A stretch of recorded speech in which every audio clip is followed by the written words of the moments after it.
From the Black Swan Media Studios, deep inside a secret underground bunker, we're speaking to freedom-loving patriots from all around the country and the world.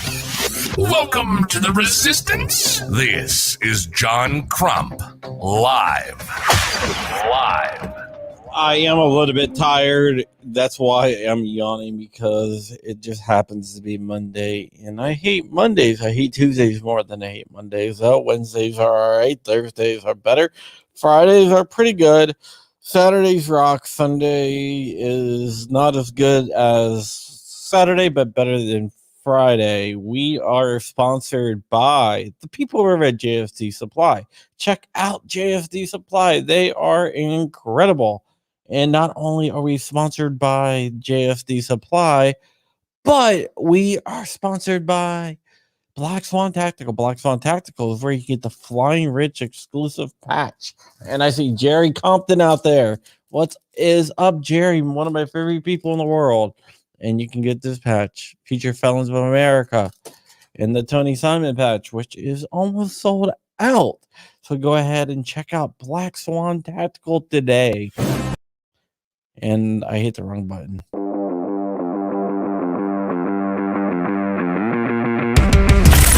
Black Swan Tactical, your number one source for 2A streetwear.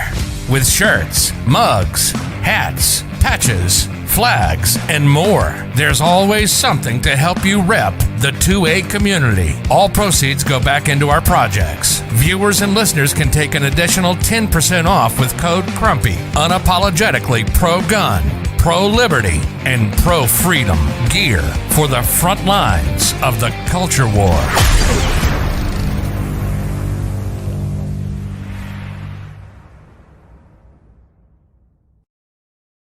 And just because Thanakas is out there shouting our slogan, I just had to do that one time. I see Gorillas and Guns out there. Gorillas and Guns, I need to have you back in the show. We need to start doing our other show. I mean, it's been a while. But we are also sponsored by the wonderful people at Tusk. TUSC is a cryptocurrency focused on the firearms market, and not only the firearms market, really any market. Proudly sponsored by TUSC, the only cryptocurrency designed with the firearms market in mind, with 3-second processing times. It's the fastest cryptocurrency on the planet. With lower transaction fees than traditional credit cards. It's perfect for your e-commerce needs. For gun guys, by gun guys. Visit TUSC.network for more information and join the digital revolution. I see Shooting Gallery New England out there too. He has an awesome channel. And Chris Bullis and Ting Ting, one of my favorite people out there as well. So a lot of people are out there, man. It looks good. Swamp Dog Armory 2AEU is out there as well. Rose Bites as well. Or Blights, whatever. But you can support me on Patreon at patreon.com/John Crump. Alan Powell is our latest Patreon. Thank you so much for helping fund my projects. And now, with that all out of the way, I can't forget Joe Morgan, the Gun Doctor TV, BWE Firearms. I can't forget those guys as well. And Fire or Door, I guess. Nice pick, Rich. So let's go ahead and bring on my co-host. His name is Rob McNeely. Rob McNeely is my co-host, and it's the only guy that we're doing this with today. Just joking. There's Flying Rich as well. What is up, guys? Hey, yo. Hi, What's Rich. going How on? you doing? No, I'm good, John. Nice to talk to you. I want to ask Chris something. Uh-oh. What type of shitty headphones did you get that don't work? They work. They just don't handle They just when, don't work all the time. when Would you somebody get the, calls in while I'm streaming from my phone. would you get the Amazon Essentials version or what? Pretty much. I got the Wise Buds. No, the Amazon Essential Buds are freaking like incredible, really. John, just because you own Amazon. No, they're really good. They're like Beats quality. They're not cheap though. John, They're did you see my $100. my community post today? No. Rob, did you see my community post? Because 2A EDU saw it. Hold on, you have a community? Hold Dude, send me a link. I didn't know. on. A link? What's the You just community? go to my YouTube page. You have a YouTube? Say what? Wow. I'm getting roasted here. I might as well just hang out with my wife and daughter, if I'm getting this kind of treatment. Right. I'm not roasting you, man. I have no idea what you're talking about. Dude, if I can't tease you, who can, right? Yeah. Hey, look, as long as you send me swag, that's cool. And Rob, didn't you get the memo? It's range day shirt today. Did you actually go change your shirt to match my shirt? No.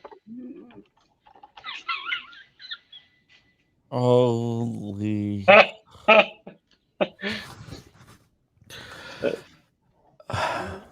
Oh, how I'm not going to miss you for those 2 months. Where's he going for 2 months? Your neighborhood, close. I might visit you.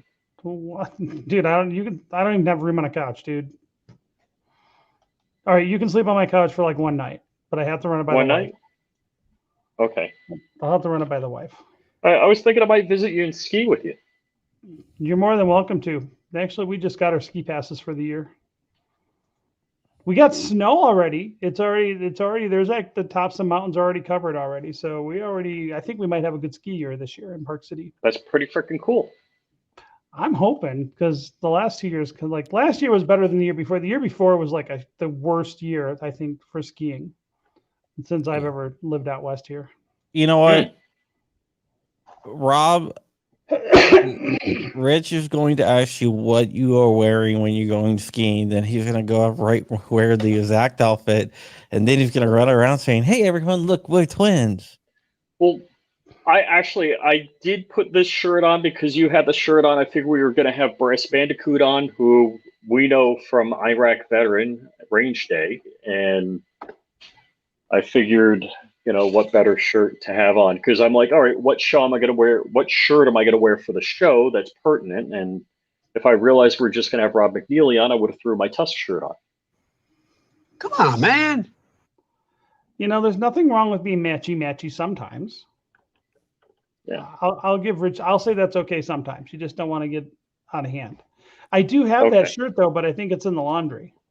Please, the range day shirt. I do have that shirt. If you go put this shirt on, I'm dropping out. All right, let's talk about some fun thing first. What's up with the wallet? Tusk wallet. Yeah. All right. So I've said this. This is not a secret. So the blockchain. So we did our fork, and the blockchain's been running fine, and you can access the blockchain right now with the command line interface wallet, which no one knows how to use, but it totally works. So what ended up happening with the GUI wallet is one of the devs that was supposedly doing the upgrades to the wallet didn't do them. And when we got to the launch, we're like, how are those upgrades? We got to test them. Like, oh, I'm not doing that. So somebody dropped the ball, and we didn't have. And then when we started digging into it, because our guys like, oh crap, they all piled in. And the old wallet that we had forked from BitShares, which is the code base we forked, didn't have, like when BitShares updated their blockchain and we rebased to the newest version. So we have a lot of updates and stuff because we're a code fork of BitShares 5.2 now. And what ended up happening is BitShares never updated their wallet with a whole bunch of new features. that we need. So we ended up not only fixing bugs that the BitShares group did not, we have to add features that BitShares never put in. And so they've literally been testing it. And I think literally in the next day or two, it'll probably be up. So they are literally talking about how we roll it out and blah, blah, blah, blah. So I am sorry for the inconvenience, but somebody did drop the ball. It wasn't me, but someone did. I'm not going to say who it was. But we ultimately had to completely rebuild the web wallet, which was not figured into doing this. So someone didn't do, and this is the problem with like open source software, because there is no head. Like I can't just go out and crack the whip and say, you work for me, blah, blah, blah, because they don't. And so ultimately it's just taken a lot longer and it sucks. And I apologize to the community, but it'll be up this week. I guarantee it. Okay. I hope that answers everyone's questions. I'm being completely transparent. Like, you know how it is with like software, right? I mean, sometimes software just doesn't go to plan, but in this case, somebody just literally said they were going to do something and they didn't do it. They said they got too busy. So ultimately it is what it is. And I'm not a programmer, so I can't just say, oh, I'll just jump in. I don't know how to do this. Just want to say hi to Dave Mavis out there. I mean, Dark Mavis. Sorry. Keep using this. I'd make that mistake too. Yeah. Dave, Yes. I mean, Dark, I'm real sorry. All right. So we were supposed to have Brass Bandicoot on, which I was going to ask, what the hell is a Bandicoot? Sounds like a funny hat. Like he's wearing his Bandicoot today. Is that what it is? Is it a hat? It seems like it'd be a hat. I think it's an animal. Is it? Yeah. I don't know. Like a hat. I mean, well, animals can be hats too, right? I guess so. All right, I'm trying to be funny. It's like a little rat. It looks like a little rat. A Bandicoot's a little rat. It's like a rat mixed with a kangaroo. It is a marsupial. Yep. So it's a little rat. So I was right. Marsupial. So it could be a hat, right? No. But you telling me you can't have a little rodent skin hat, like a raccoon hat? So is it a North American marsupial like the opossum? No. Or is it an Australian marsupial? It's a real marsupial. American marsupials aren't real. Like birds. Okay. They're a birds legend. aren't real either. I think it's like Papua New Guinea is where most of them are. They're endemic to Australia. I got the Wikipedia open right here. Oh, I thought they were in New Guinea. Australia, New Guinea region. But Okay, New Guinea there you near Australia. But they're endemic to Australia. Okay. So, John, did you see the link I threw in the chat? No. Because I broke some news today myself. What'd you break? A hip? You borrowed a hip? Ooh, dude, I'm not that old. What'd you break? Well, you got to click on the link. Trap. It is a trap. Dude, It's a trap. you're going to take me to meatspin.com or something like that. What is it? Remember whitehouse.com? It's Grinder. Yeah. No, yeah, he likes Grinder. It's the Grinder profile I created for you. What are you talking about? You did one too? I saw one from as well. And then I kept, and then I signed up for all the Rogaine stuff for him. Hair Club for Men. Hey, John's got a good head of hair going there. That's because he takes care of it. He's gotten help. Oh, that's nice. I got you, dude. Why'd you put? Okay. All right. Everyone knows I bought a beach house. So Rich actually posted a picture of it, which I was trying not to do, but since he did it, I will go ahead and show you. This is my new beach house. So it's like a flex. That's a total flex. The breaking news about John's new beach house, is it will not have a moon pool for the Crumpy submarine. John Crump's wife did not approve the moon pool. However, she did agree to have the castle in a moat to allow Crumpy sub docking. John is still in negotiations with the wife for filling the moat with sharks with lasers. John's fallback option is alligators, and he hasn't given us any word on piranhas. The Crumpy sub is currently using diesel propulsion. John is considering air-independent propulsion as an upgrade. AIP is green technology that is environmentally friendly, and currently John is using carbon-neutral biodiesel in the Crumpy sub. So that's my breaking news. Amazon has done Crump well. Yeah, Crump has been hurting. I could see him owning that. Still not subscribing to me or him. I've subbed to you for a couple of years now. Nuclear fuel lasts forever. And I wrote, that's the problem. So my I'm doubling down. Bandicoots are walking hats. Soon to be hats. Future hats. They're emergency hats. Is that going to be your new? Is that going to be your next? Like, you know what? I forgot to start my stream on Utreon. Oh well.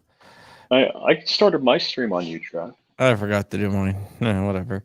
It sounds like a urinary tract infection. That's a horrible sounding name. So, are you going to make Bandicoot NFTs next? I'll think about it. You guys like that transition? Nice. Maybe. Nice. Steering us right back into the stream of things.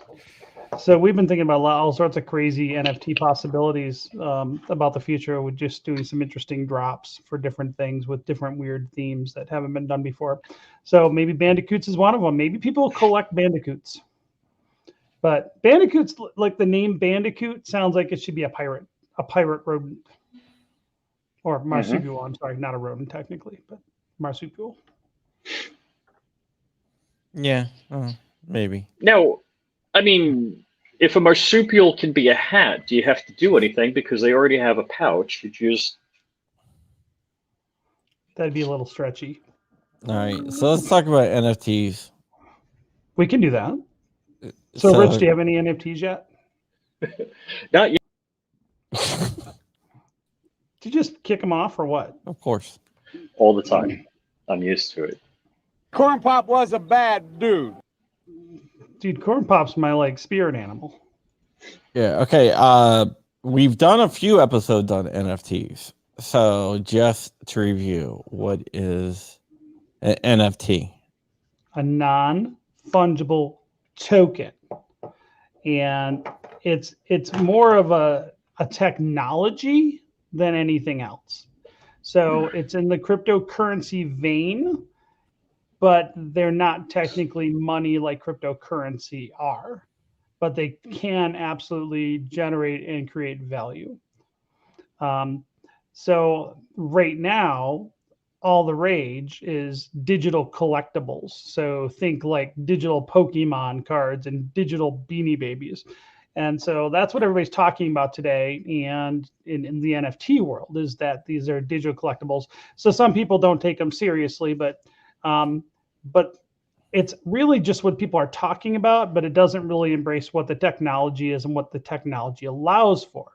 But to say that it's not a serious thing, OpenSea, which is the big NFT marketplace on the Ethereum blockchain, did almost $2 billion in transactions in August.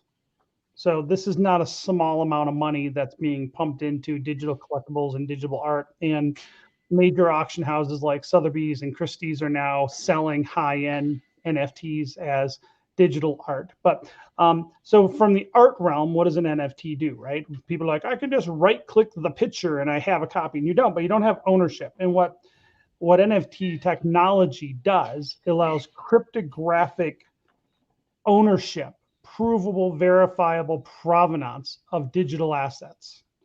And I think that's the most important part of the technology as far as art goes, but this could be applied to all sorts of online digital assets. It could be music files. You could. What about, I just thought of something interesting because stuff I've been working on today, personal life stuff, not work stuff. What about like registrations or titles for vehicles? Do you think that has a future? Oh, well, so now you're digging in, right? So this is where we are with the technology now is much like I say with other crypto, is we're in the dial-up modem stage of crypto.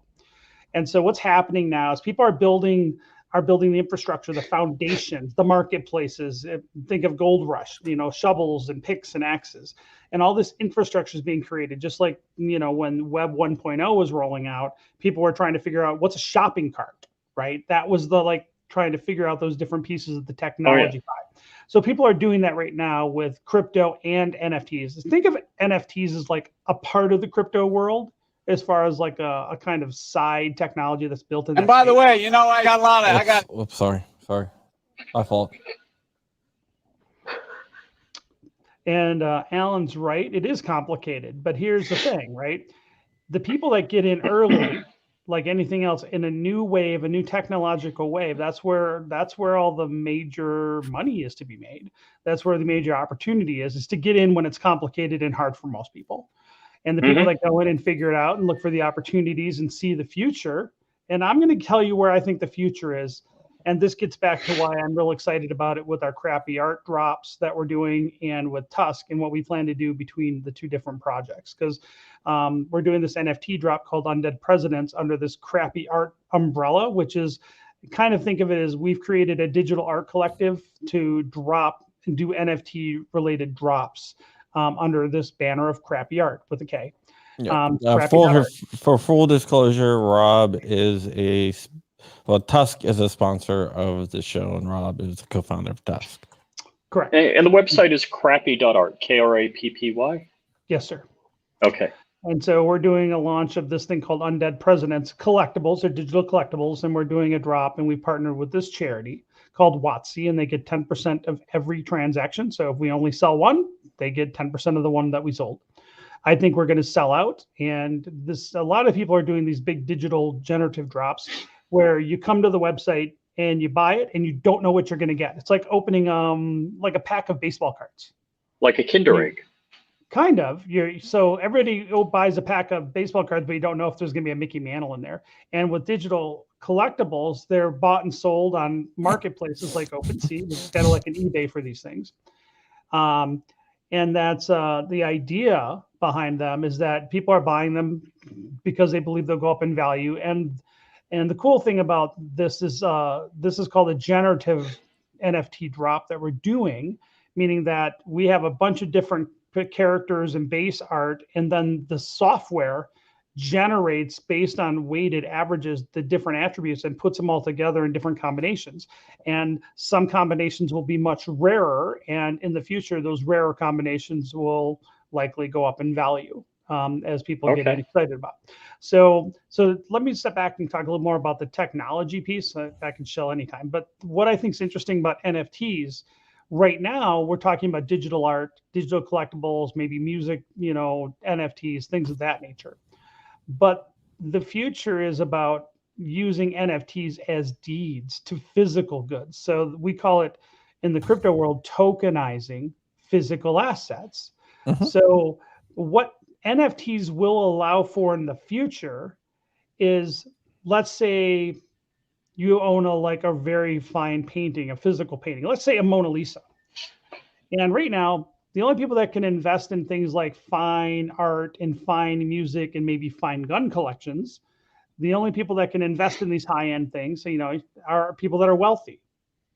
But now let's just say you're lucky to be one of those wealthy people and you own a Mona Lisa and you need some cash. Well, I don't know. There might not be $100 million buyer around to buy your Mona Lisa, or there might not be a buyer of your $100,000 Holland & Holland rifle.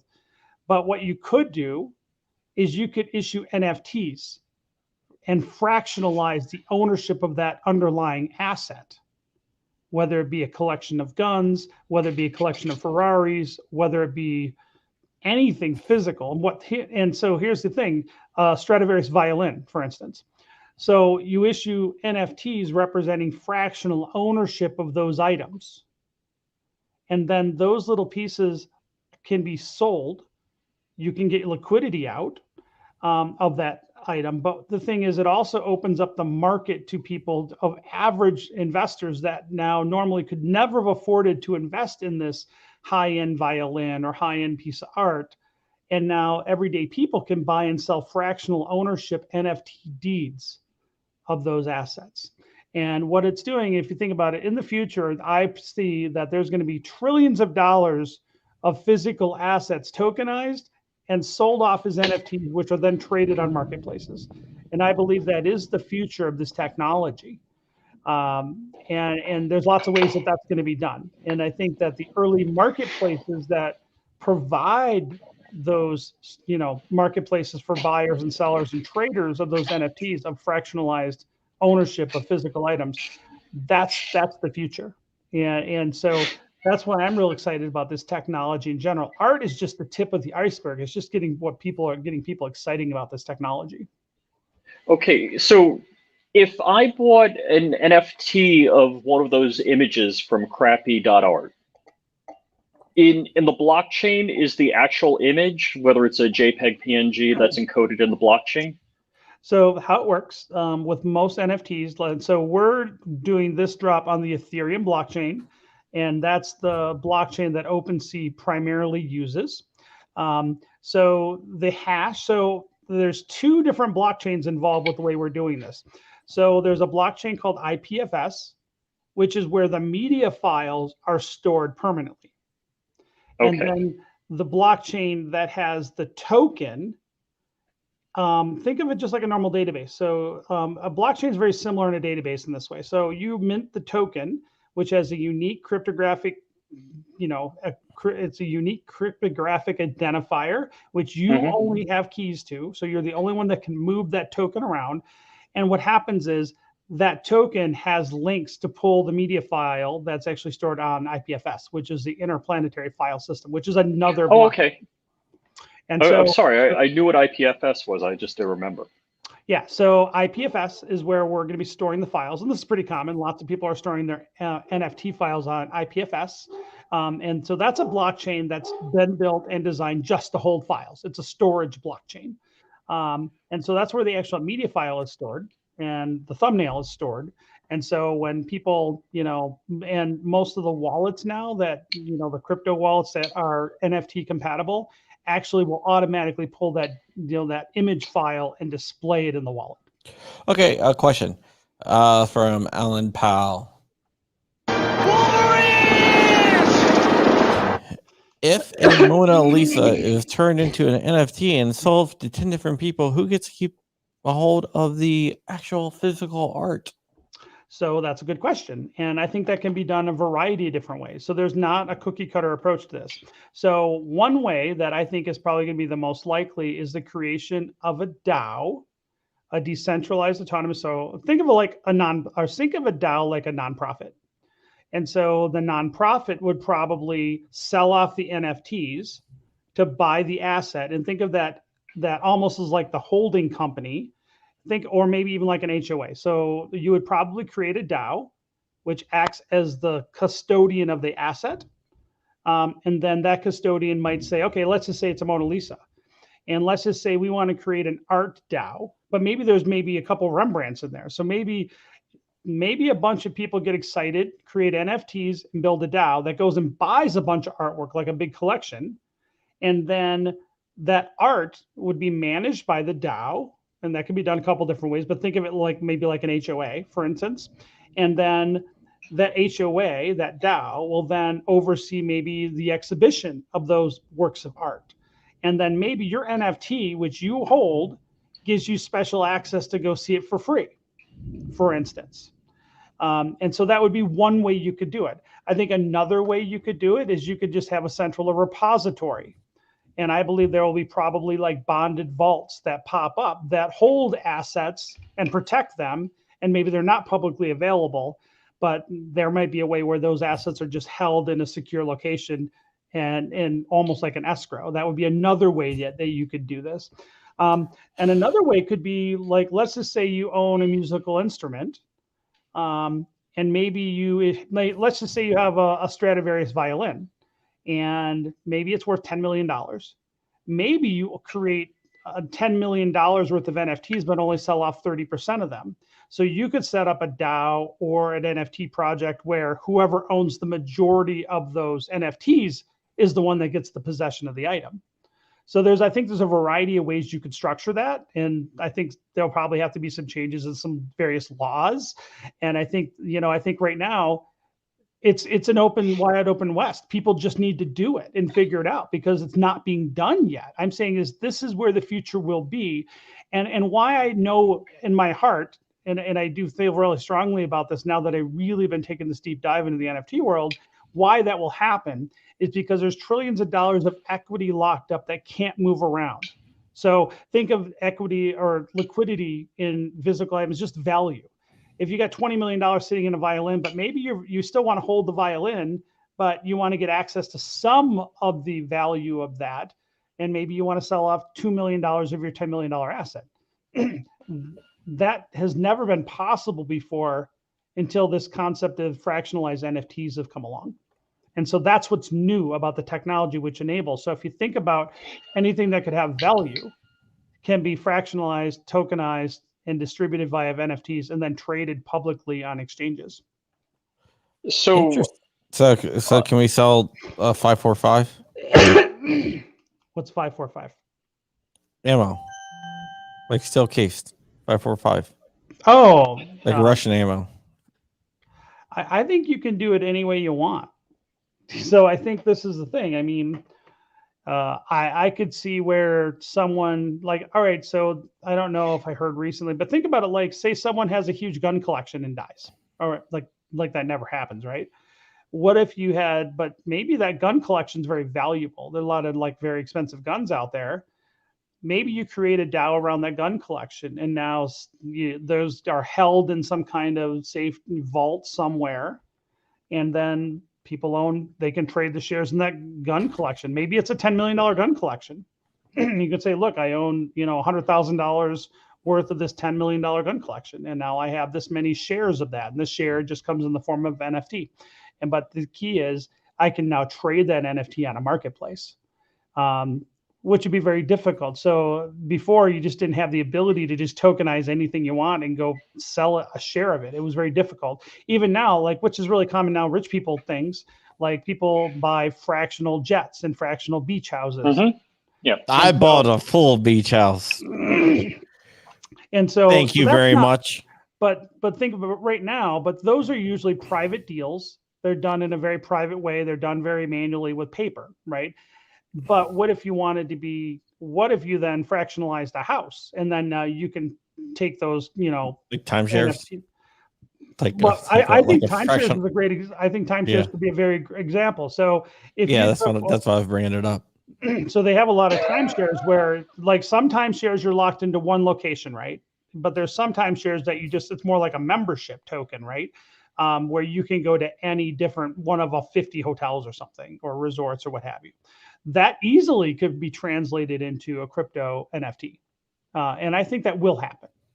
But there's a lot of other things that's happening right now. Like, for instance, NFTs are not just about the digital collectible, but there can be like benefits and perks to holding that digital collectible. And so that's where it's getting interesting, is what kind of utility what can you attach to an NFT for as far as utility goes? Yeah, I mean, I think that's the thing that it's getting lost on a lot of people. That NFTs can be used for like house deeds, car registrations, anything that really showed membership, and it's actually safer because you can still. It's immutable. When people race, they're gonna be, instead of racing for pinks, as the kids used to like to say back in the 50s, they're gonna be saying they're gonna be racing for NFTs.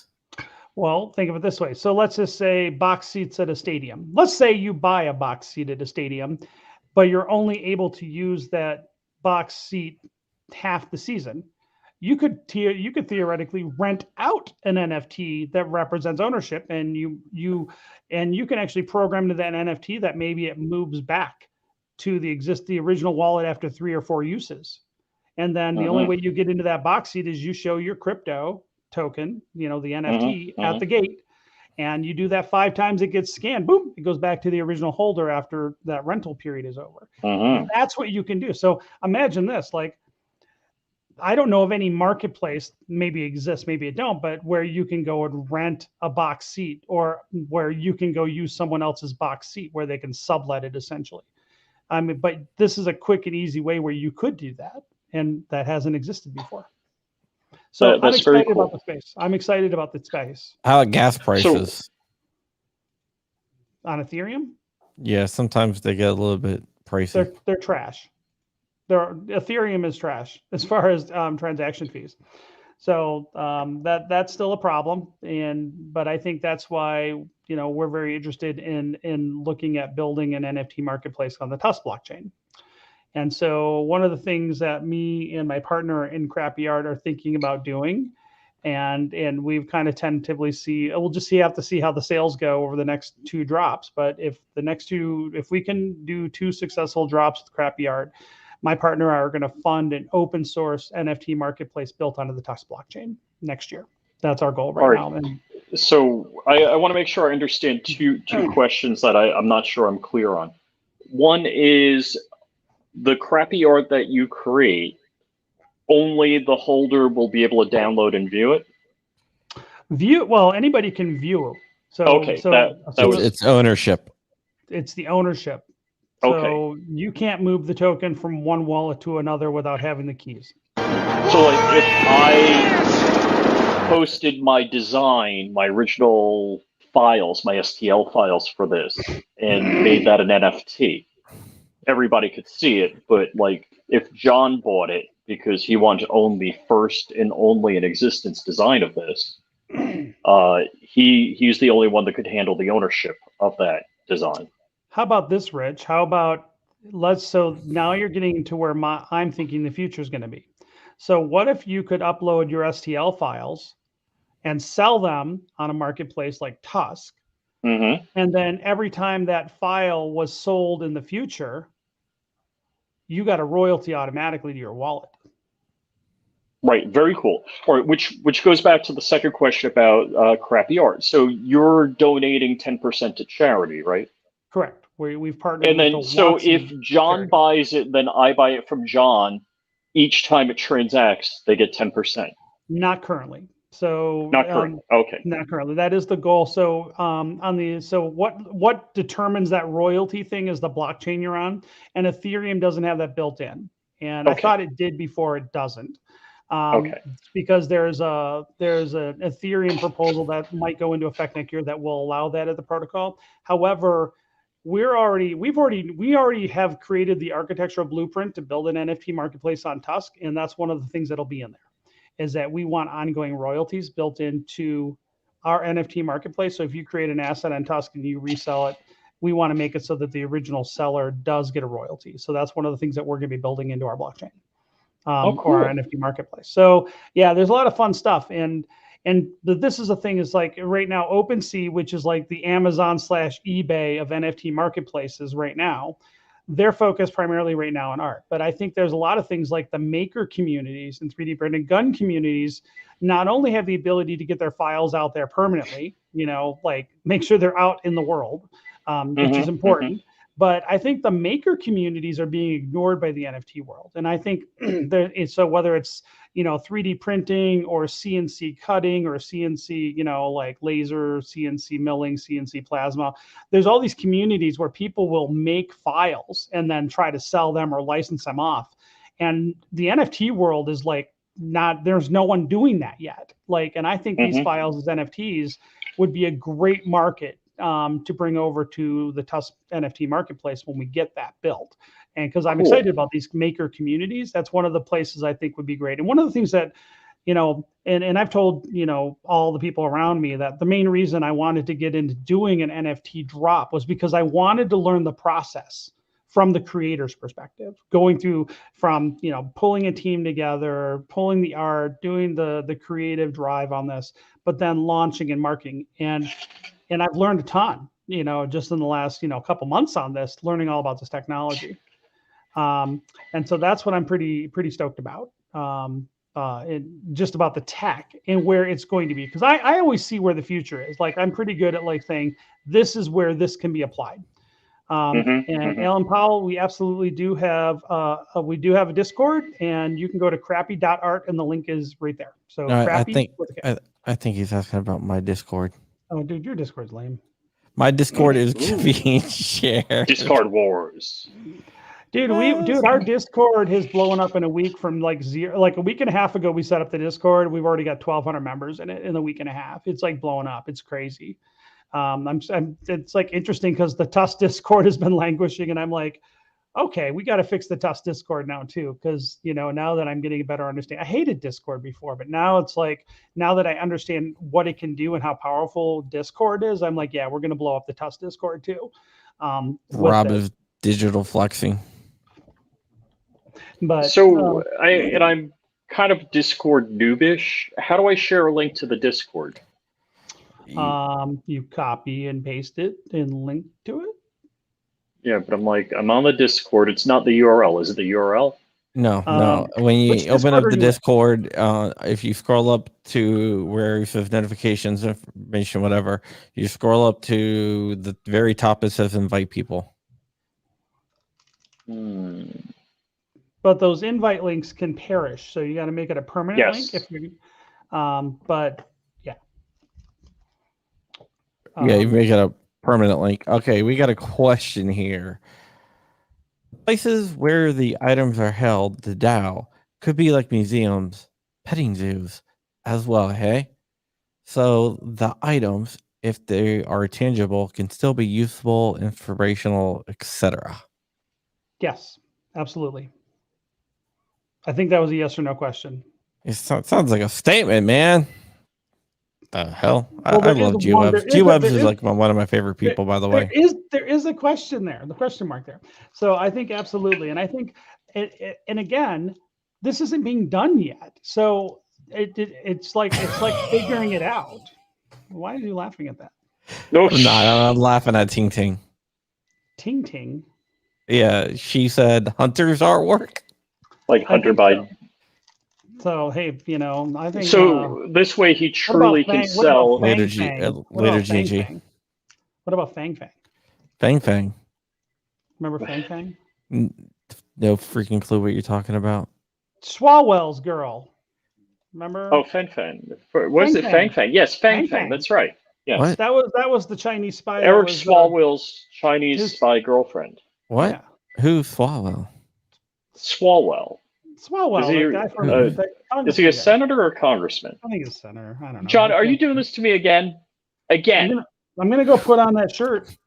You keep doing that. John, how well is your kung fu, man? That's what I need to know. Pretty damn well, apparently. If you fall for it every single time. No, I mean, when Eric Swalwell, the guy that said he was going to nuke everyone. Yeah. So additionally, museums could offer NFTs of the items that they hold. Absolutely. Sorry. Yep. Well, I mean, and I think so. Think about it. So a museum could. I think this could be a great fundraiser. But what you could do is you could create an NFT. If you're a museum, you could create an NFT that gives you, if you buy an artwork NFT as a donation to the museum, you could take that NFT and it now could be your ticket to get 10% off every time you want to go to the museum. That could be an NFT. So and that's actually, people are doing that already now. If I was saying this NFT stuff is vaporware, bull crap, a Ponzi scheme, blah, blah, blah, but realistically, it's not much different than owning stock in a company. Exactly. Well, I mean, one, if you want to talk about Ponzi scheme, I mean, the market cap for all cryptos right now is like it's $2.5 trillion. So if you want to call for all crypto right now that's being tracked, it's about $2.5 trillion, including Bitcoin's market cap. If you want to say $2.5 trillion is pokey, okay, that's fine. I can't argue with you. But I think it's good. I think it's pretty safe to say that this isn't going away. Well, it's Elon Musk is big into crypto, and he happens to be $33 billion richer than Jeff Bezos right now, and richer than Bill Gates and Warren Buffett combined. But that's only because Bezos got divorced. Divorce is expensive. Remember, he had to give what's her face half for that. Isn't he dating a dude or something? Oh. That's not true, is it? But you know what? His ex-wife was like way better looking than his like side chick. She was. I'm not laughing about that. There's in a private conversation, I can tell you my thoughts. Okay. Anyways, so yeah, whatever it is, I think he he downgraded, and it cost him a lot of money for the downgrade. But it is what it is. But I think there's a lot of potential uses for NFTs, blockchain, and crypto that absolutely overlap into the gun industry. And I, by the way, have not deviated from the mission of Tusk and payments, and I still think that's a huge part of what we're doing. That's probably still the main focus of what we're doing. But what NFTs also, I had an interesting idea. Now, I oppose gun ownership records on blockchain. I think that's a bad idea, and I've been very vocal about that. But I think we're looking at the possibility of creating self-sovereign identity NFTs. And so one potential use is, I know with a lot of gun stores, 4473 errors are a big problem for gun stores with the ATF. Jeff Bezos' girlfriend looks like the Joker. Kind of. So no, she does. She does. She absolutely looks like the Joker. All right, I gotta look. All right, you guys are you're derailing me. So now look at Bezos' Bezos' girlfriend is like had bad plastic surgery, and now Mackenzie had good plastic surgery. Let me just. I'm gonna put up the.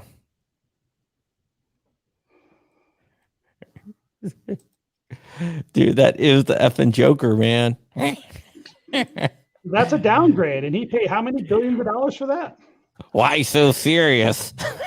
Just imagine her saying that. Oh God. Yeah, she looks like the Jack Nicholson Joker, though. Yeah. Ever dance with the devil in the pale moonlight? This conversation's going off the deep end at this point. I'm losing my mojo, guys. Work with me here. Work with me. Let me feel better. You distracted me, man. You guys brought it up. The best Joker is the Mark Hamill Joker, though. By the way, just saying. Dude, it's like trying to roll back like iOS and you get like Windows XP. That was really nerdy. All right, I'll work on my delivery on the next one. I promise. No.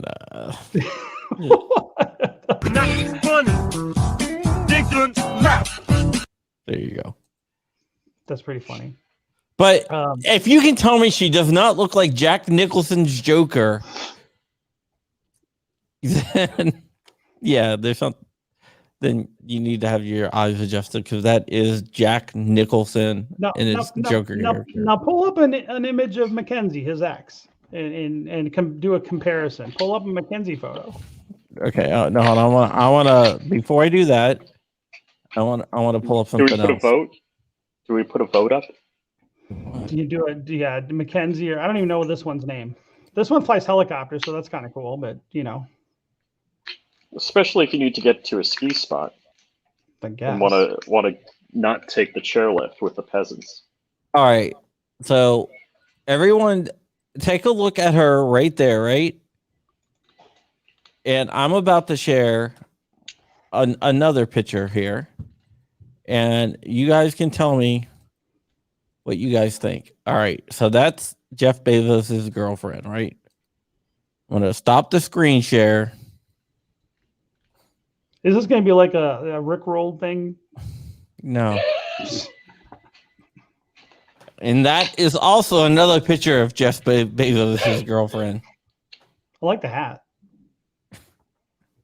You tell me that they're not the same person. I bet they've never been seen in the same room together at the same time. Could be. It could be a trap, though. Alan Powell says he's dating the lead singer of Aerosmith.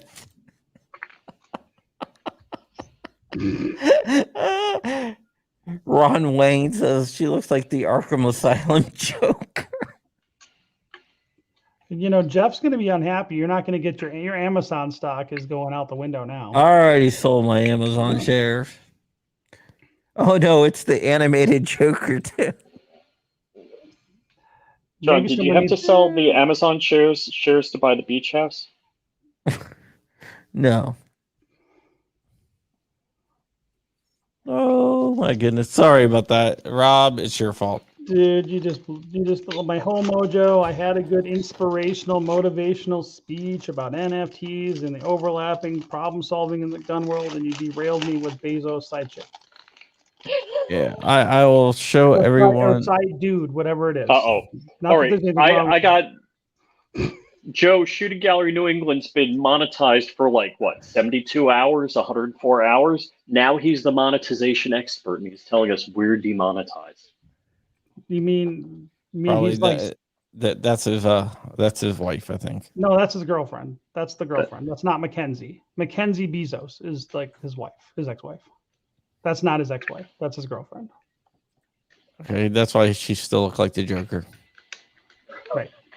Probably. Okay, So, so whenever I hear someone say they're monetized, I just envision them wearing drag on a street corner when I hear that. They're monetized. Like, yeah, what do you want from and now it's monetized. I talked to a potential sponsor today. Just out of the that wants to sponsor some videos. So if you have to compare her to the Joker girl, what do you think is a better deal? I wonder if Jeff Bezos looks at his new girlfriend in bed and says, "Tell me to dance with the devil in the pale moonlight." Dude, I always said, like, some of those guys that get so rich they just go crazy, like, like Howard Hughes. I always think whenever I see, like, what's the guy from Twitter? Jack Dorsey? Dorsey, yes. So Dorsey reminds me of a guy that saves his urine in jars. Dorsey looks like a guy that live under the bridge. Live under the overpass. No, the guys I was in Gainesville. The guys living under the bridge looked better. He just reminds me of like one of those guys that's like full Howard Hughes, trimming his fingernails and saving those. And being, like I just envision that's how he's going to end up. I think when you get that rich, you just go crazy. I think there's something inherently wrong about it. Okay, I'm gonna cleanse this with a little of Mr. FNH, what he just sent me on Discord. In the Hangout, on the Discord Hangout, check this out. Well, that's his puppy. That wasn't the STL file we were talking about, right? I don't know, but still, I like dogs. Apparently, so does Bezos.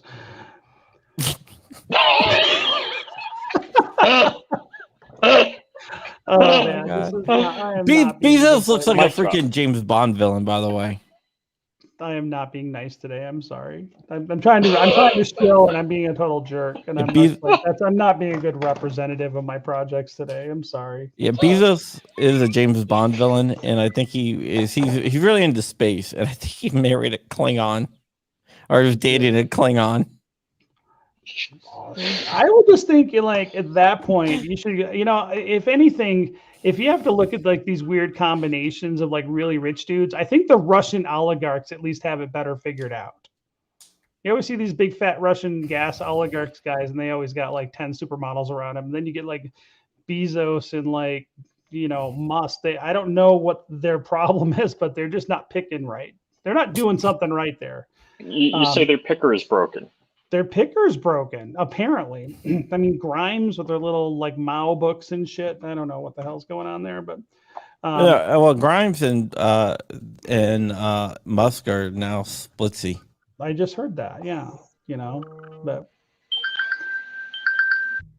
okay, here you go. All right, I'm gonna switch a little bit. I wanted to give a shout out to what do you? Oh, dude, come on, the Joker. Dude. John, you need your OCD meds now. You need the supplement. There's too much filler going on there, buddy. Too much filler. All right, I wanted to give a shout out to Zach at Toxic Patch Co. Very cool. Oh, nice. So for those of us that live out in the desert area, we got like the stuff that goes with brown nylon, and this one goes out with the people that want to live in the 80s. And like black nylon. So I just got. Where's Zach? Where's Zach? Is he in here? Because I need to ask about my squadron patch. So just so you know, Toxic Patch Go, and I just wanted to let you know. Oh, dude, this is like going downhill. You're making me so I can't chill now. I don't think some work defines that. I think there's a lot more than some going on there. So I'll trade. I'll do the patch trade thing. Send me your email or your address. Oh shit! D. Warren says that Jeff Bezos' girlfriend looks like a crappy NFT. I'll take that as a compliment, though, because Rob's got an idea now. Oh, right. you wouldn't believe the See, ideas thing. I got too many ideas. That's the problem. You disrailed this yourself, Rob McNeely. I got to keep your show interesting because sometimes, it's slow. Oh. Got to keep it going, mojo. All right, your show's not slow. You're pretty funny. So where can I buy Tusk? Like to buy it, when the Bololex exchange is the only one I would trust right now. Mm-hmm. That's the main one that I would trust. And just so everybody knows, what can I buy with Tusk right now? So I have although my online wallet is not working. Is that correct? So the cloud wallet will be up this week. Okay. So right now we are not. So we only got a couple of retailers that are accepting Tusk right now because our main push is and our roadmap is pushing retailers on next year. So we're like 2022 is when we're going to be onboarding a lot more. So you can buy body armor at Citizen Armor. You can buy 80% lowers at apm80.com. Let's see, you can buy CBD out of a place out of Wisconsin, CBD products. You're going to be able to buy some Bath and Body products pretty soon, I believe, from Shop Solace. We were talking to them about an integration recently.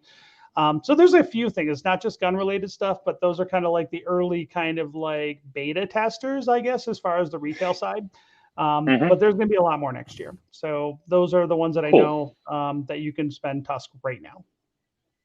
Okay, and I didn't know we were doing a show at 9. Let me see what I can do. Shooting Gallery doing England. 9 p.m. tonight. So I think Shooting Gallery was asking both you and Dark if you're going to be on tonight. And yeah, I mean, I can try. I'm just gonna get my kid to sleep, then I can try to be on. You got to herd the cats. What's this about Hank Strange now? Hank Strange is going to be on tonight. No, why? Everyone needs to ask Hank Strange why he donated to Biden and say Babyface P told Hoff that. We already did this. Oh, this fake rumor. I'm just trying Hank's to got a show. Channel drama. Yeah, Hank's on tonight with Walter and Patrick, the regular Monday night crew. Cardano. Somebody's asking about. I think he's talking about. Somebody's asking about Cordano, but I think I think he means Cordano.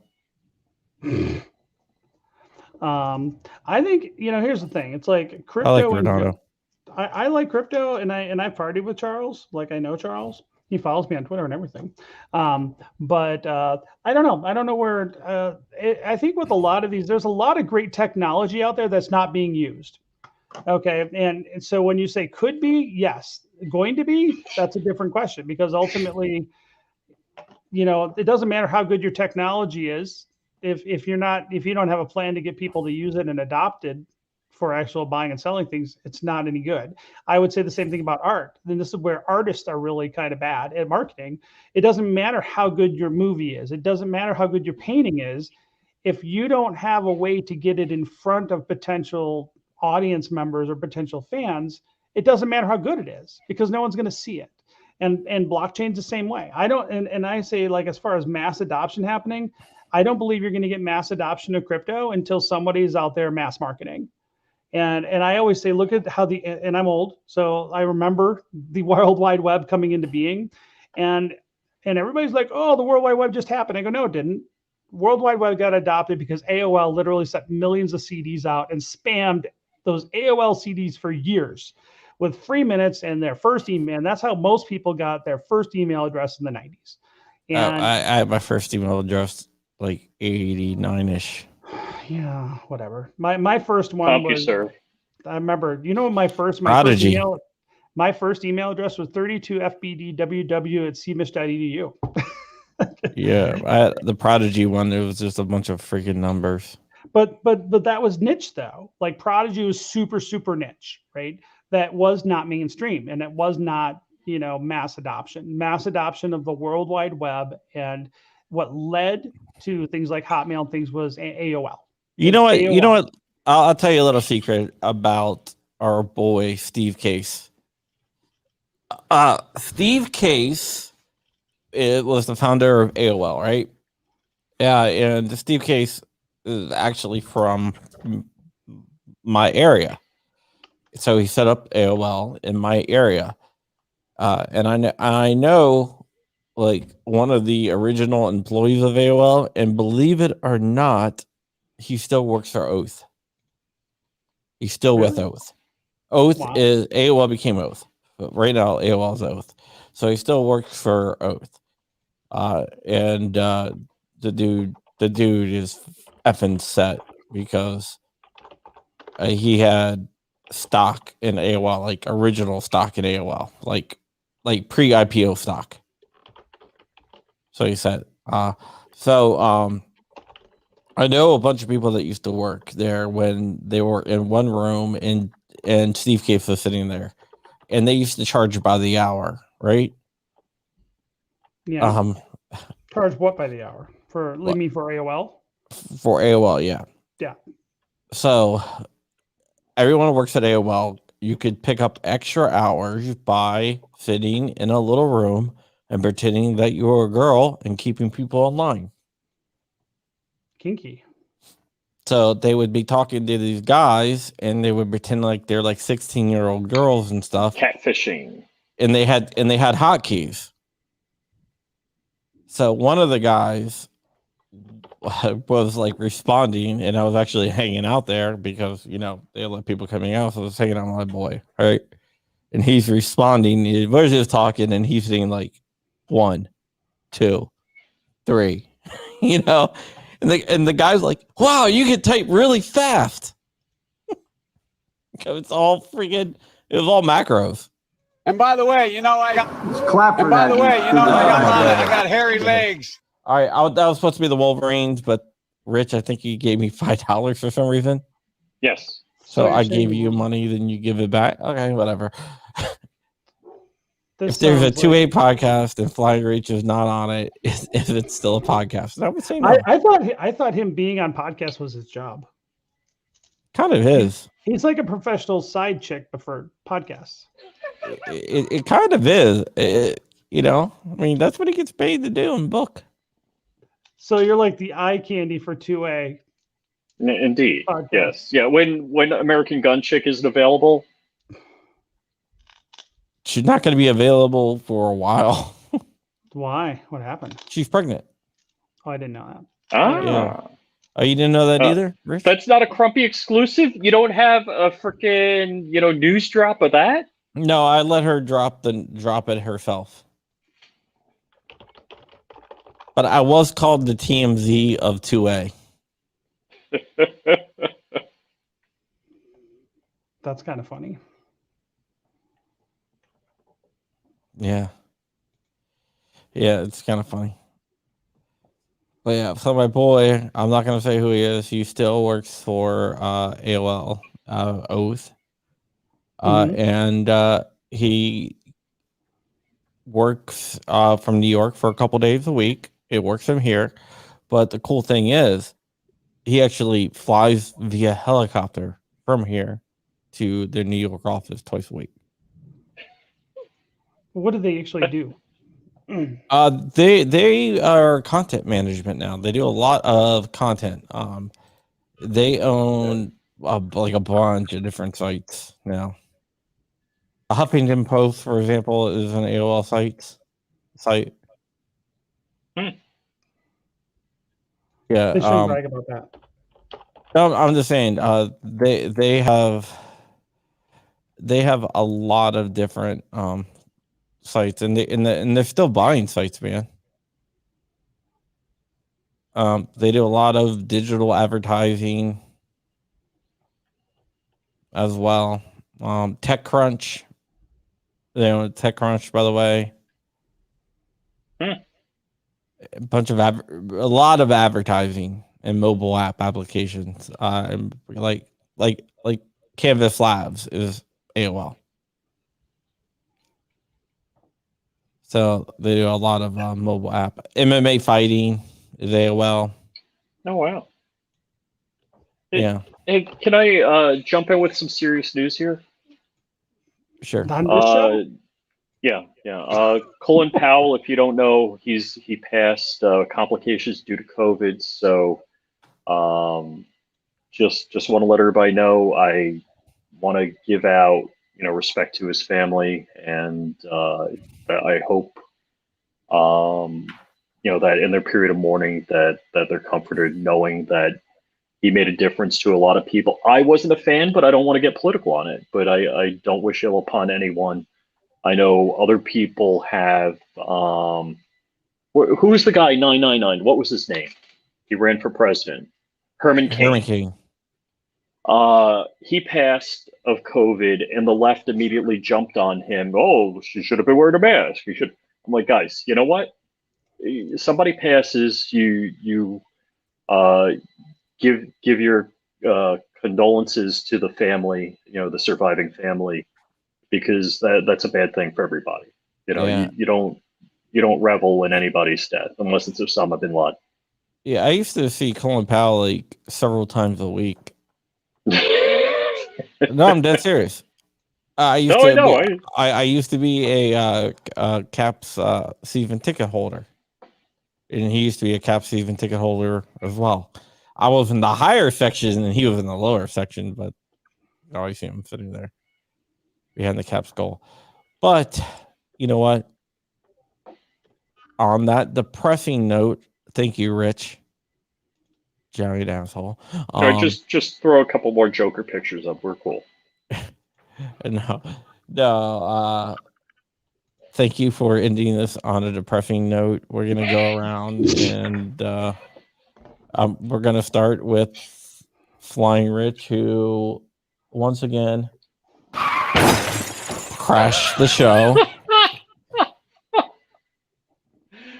So you can find me at flyingrich.com, youtube.com/flyingrich, and on utreon.com/c/flyingrich.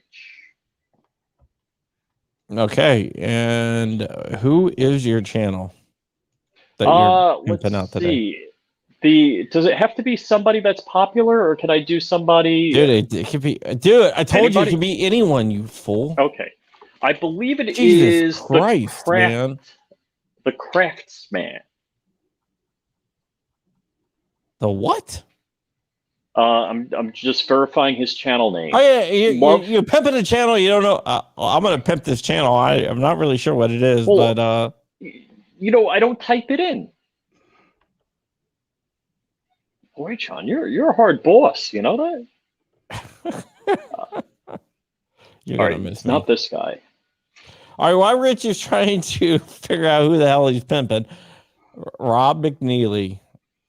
I know who I'm pimping. So I'm pimping the WotC charity, and we're giving them 10% of 100% of the proceeds of the Undead President's drop, the NFT drop that's upcoming. The pre-sale is on the 25th of October. The main sale is on the 28th. You can get whitelisted for a 28th sale by going to our Discord. And if you just DM me in there, I'll make sure you get on the whitelist because I just know a guy. And then that's the most I'm on important the thing. wait list. You are on the wait list. And it's not a racist list. It's just a wait list. And then, but we decided to do this NFT drop, and we're going to do another NFT drop hopefully by Christmas. But if you want to learn more about the Undead President's NFT drop, which is located at crappy.art, and that's crappy with a K, KRAPPY.ART, and you can find out all the information there. There's the little banner up. Oh, awesome. And then as always, I'm a big fan of Tusk. So you can always check out Tusk, TUSC.network. That's TUSC.network and TUSC.network. All right, guys. Rich, do you have your channel yet or no? Yes, I dropped the link. It's the Craftsman, CRAFSMAN. Love that guy. All right. I am going to say you can always go to my Patreon at patreon.com/John Crump, where you can help support this channel and others like it so I can give Rich some money. Rich is going to be going away for 2. That may be delayed. 2 to 10. Oh, really? Yeah, maybe delayed. So I don't know anything yet. Yes, Drew Bradley. Send me an email, and I would definitely get your cousin's link out there. Today, I am pimping the one, the only, the channel member himself, also known as the goddamn Bacon. Bacon! Check out his channel. His live streams are interesting. Bacon had like a 5-hour live stream the other day. His live streams, there's like no reason to. I mean, they can go for like 15 minutes, or they can go for like 8 hours, It's and they can, like and an they can. angry man in a truck type rants. No, he just has like they're just random live streams. When I'm talking about random, I'm talking about like random.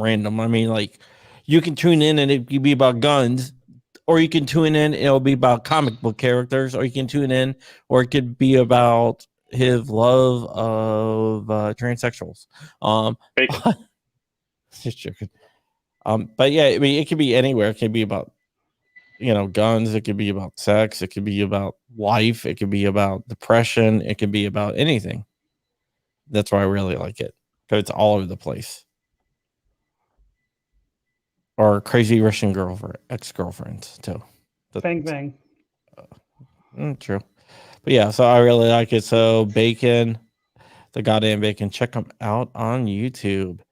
All right, guys, that is it for today. Sorry, the Brass Bandicoot did not show up. I don't know what the hell We'll happened. reschedule. We're going to reschedule them, apparently. But we did have Mr. Rob McNeely. Tomorrow we have Locked and Loaded Latinos. Yes. Joe and Rolo. So that should be interesting. Then on Wednesday we have... That's a question for you, Rich. Control Pew and Vin. That's going to be really interesting. Rich is 3D print stuff. Yeah, Rich is going to be all fanboyish. And then on Thursday we have Coda Boy. Coda Boy 32. The man, the myth, the legend. Next week, who do we have? Let's see. Monday we have Eclipse Holsters. Let's see. Where is my calendar? I didn't know you were gonna go like another week in advance on me. So, okay, Monday we have Eclipse Holsters. You'll find out the rest later. We may have a very special guest on Tuesday. Still working to close the deal. And Wednesday we have Cyclops. Okay. Yes. All right. I see Bacon out there. Bacon, you are most welcome, my friend. Everyone, I just want to say one more thing. My words of wisdom for the day. Remember, let's go, Brandon.